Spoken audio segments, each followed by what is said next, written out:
This is the brand new Reedy Blackbox 610R. It's Reedy's latest answer to the speed control market in RC racing, and it's got all the bells and whistles.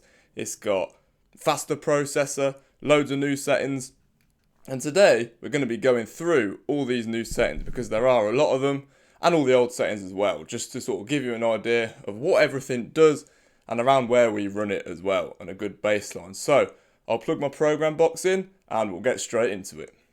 Now the settings that we're running are obviously for outdoor Astro, since that's all we've been racing on, but there are lots of setup sheets on the Associated Electrics website under the Reedy 610R Speedo.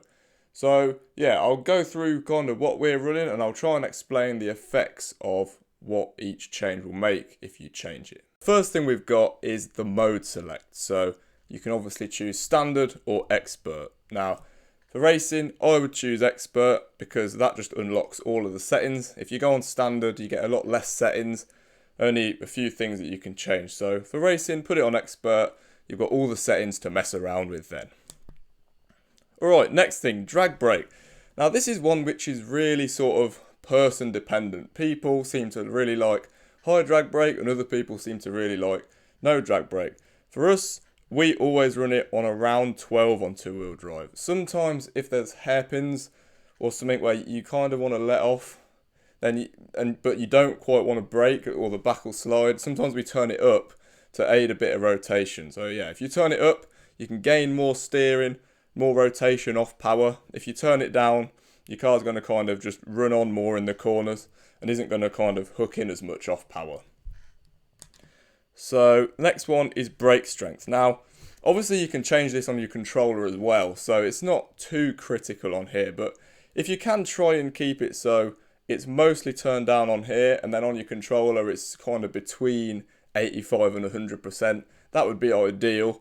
To be honest, we don't always stick to that rule, but the best thing to do would be to have the brake strength about right on here and then as high on your controller as you can.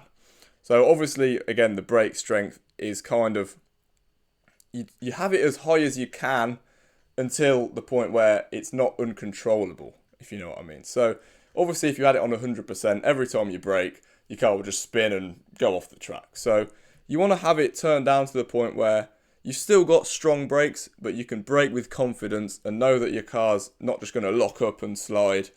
That's about where you want to have your brakes set. So it does take a little bit of playing with sometimes.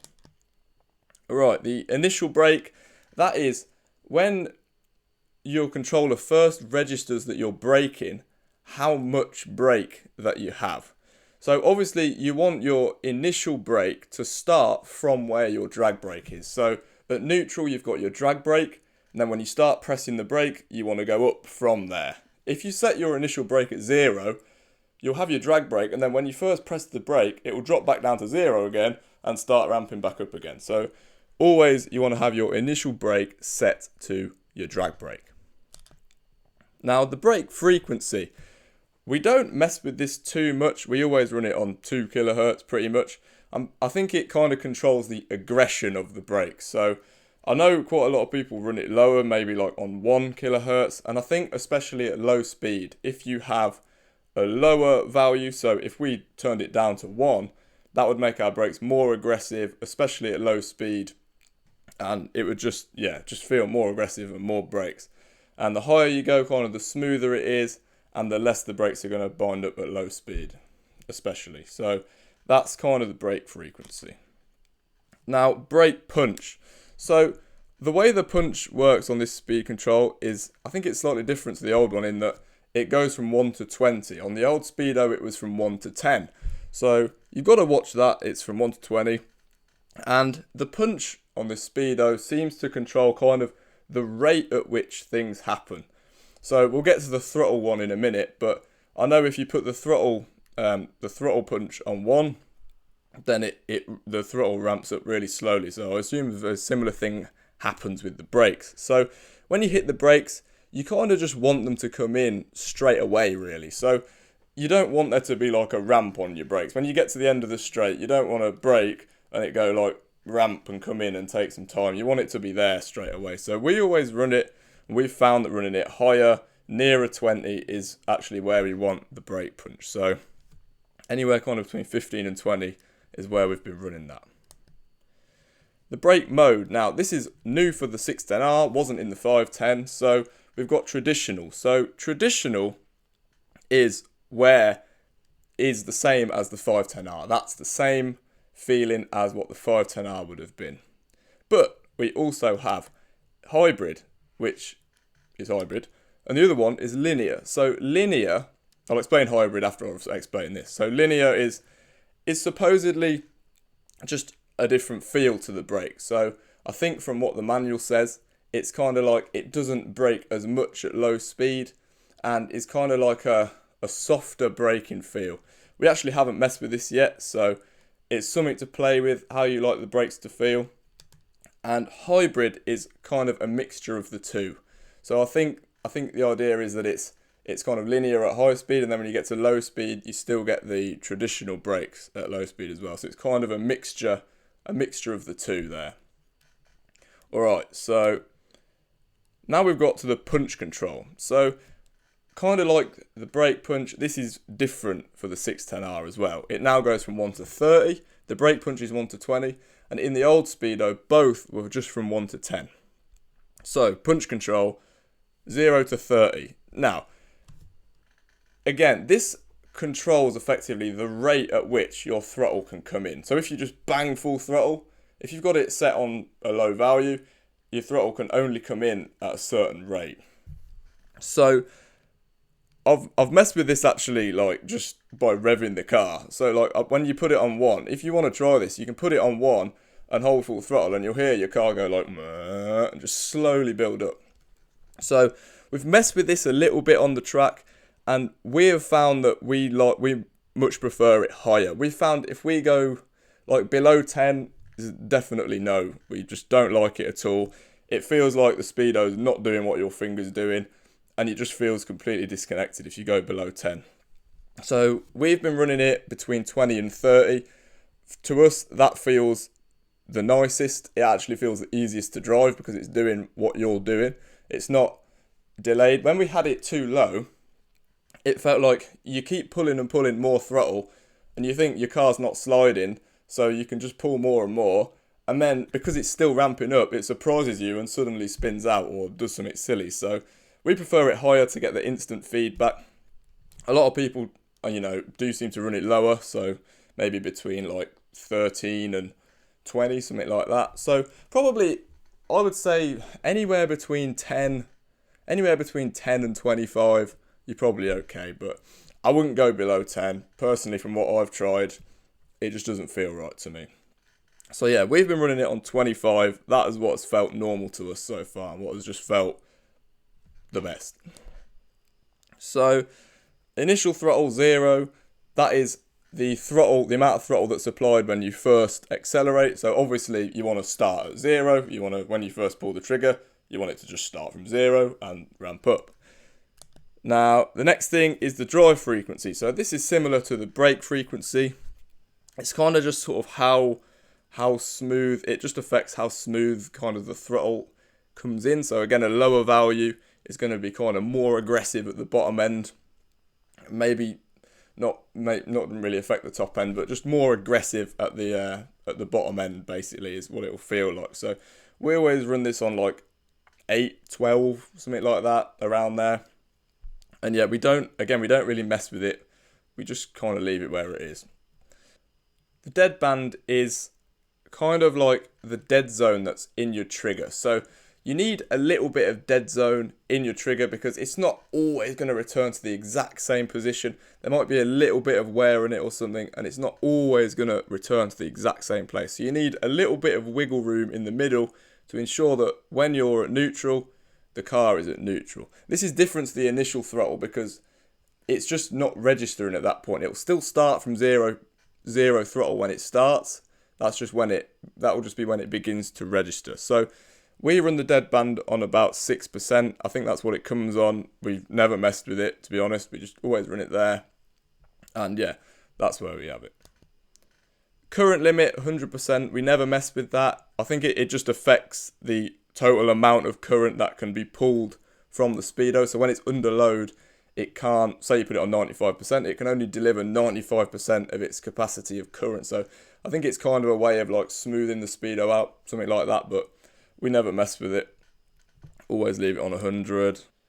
Now we've got the soft power. So the soft power is new for the 610R, not on the 510, and I think it's more of a touring car thing. We haven't messed with it so far. I don't think many people do mess with it in off-road, but it's just supposed to smooth the very bottom of the throttle range out. So basically give you softer throttle when you're at the bottom of your trigger. So I think the reason people don't seem to use it is it can be a bit weird when it switches off, and you're trying to make a jump and things like that. So we haven't messed with it yet. It might be a thing that could be messed with, so we'll see about that in the future. Now the soft range is the range, like I was just explaining, how it's the low end of your trigger, so just when it's near the middle, you can actually set for how long that soft power will be active for. So if you put it on 50%, it will be active at the bottom 50% of your controller. If you set it on 10%, it'll only be 10% of movement that you have that soft power for, and then it will be gone. Now we have the coast value. This is also new for this speedo. So the coast value is effectively the opposite of drag brake. So if you turn off the drag brake and you can turn up this coast value, it's effectively the opposite. It will make your car run on. Now obviously we don't run it because we run drag brake, so we don't need it. But if you have maybe a different thing where you've got a load of bind or something in your drivetrain, you might want the coast value to allow your car to go on. But in racing, 10th scale, you're probably not going to need it. Just stick to drag brake, leave this on 0%. Now, we've got the boost timing. Now, obviously, boost is effectively the timing that you have throughout the range. So it's kind of turning your timing up sort of at the low end of your throttle range. So boost, we don't really like it very much. Every time we put it on, we find it just feels a little bit odd.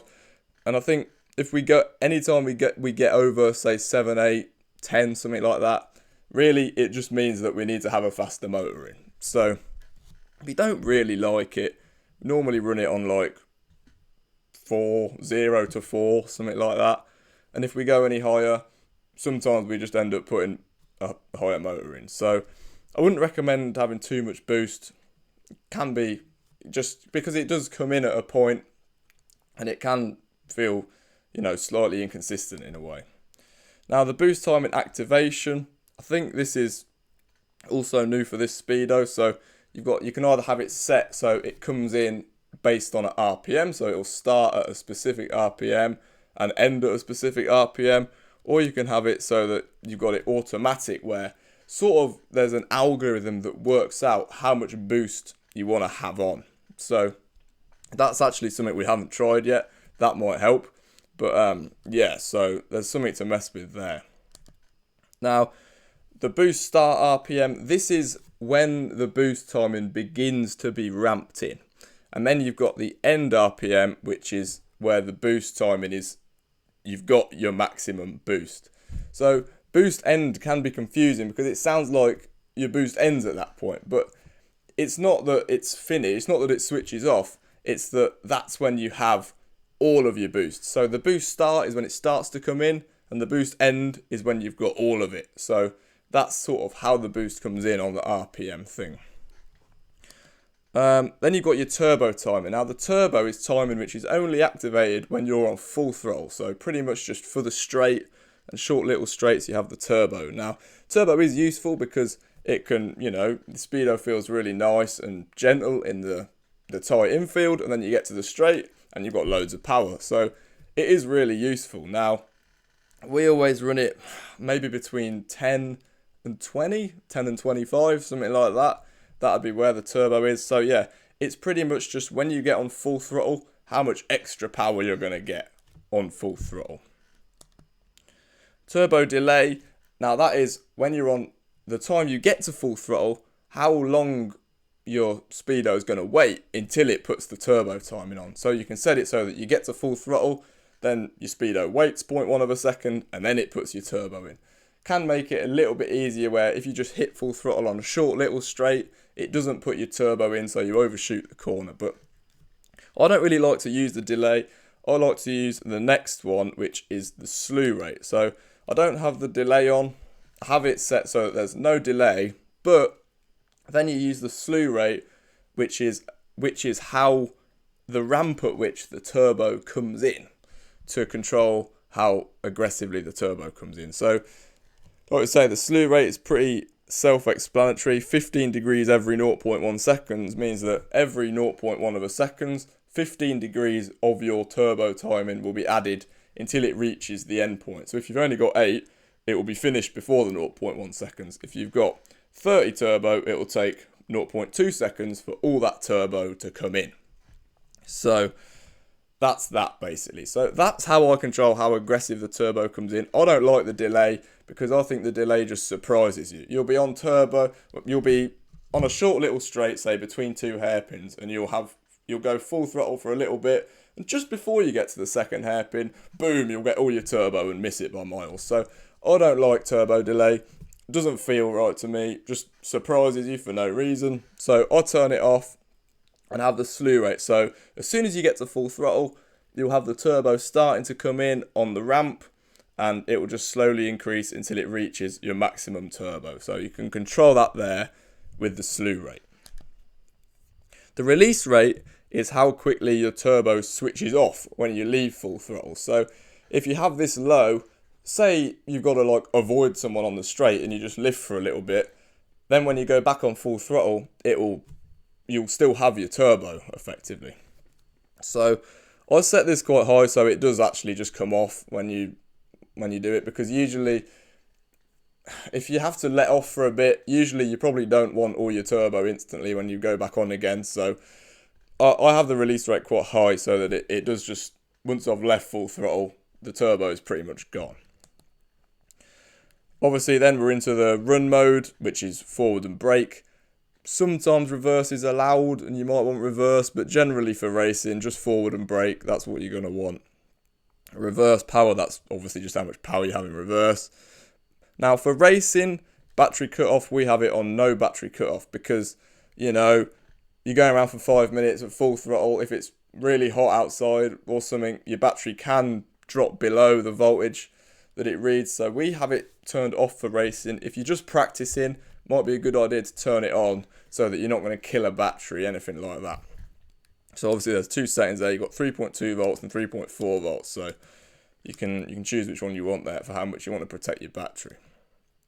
Temp cut is pretty much the same as the battery cut off. For racing, you're going to want it off, but if you're practicing, might be a wise idea to have it on because you don't want to go for 10 minutes and damage your speedo by getting it too hot. So pretty much your speedo will just cut out if it gets too hot, so it doesn't damage itself. So yeah, if you want to protect it, might be a good idea, but for racing, you don't really want it cutting out in the middle of a run if it gets too hot. You'd rather just finish and, you know, take whatever comes with it. So motor rotation, obviously you might just want to switch which way your motor rotates. If you have some different car or you're making something fancy, you might want to turn which way the motor rotates. But for us, just normal for racing. Now the Beck voltage is pretty much how much voltage your servo feeds to your receiver, I think. So it affects the speed and torque of your servo. So if you turn this up, your servo is going to be faster and have more torque as well. So that's that. With these servos, with the Reedy ones, they're so fast and have so much torque anyway, I'll just run it on 6 because I actually want to calm it down a little bit. You don't want all that speed going on. So I'll just run it on 6, nice and calm. And we don't want to reset it to default after we've done all them settings, so we're going to choose no on that. And then it can tell you how much RPM you've got, how much temperature it's been, and then we're back to drag brake again. So that's it, that's all the settings. I hope you've enjoyed this video, hope it's been useful for, you know, setting up your new 610R. And yeah, I'll see you in the next one.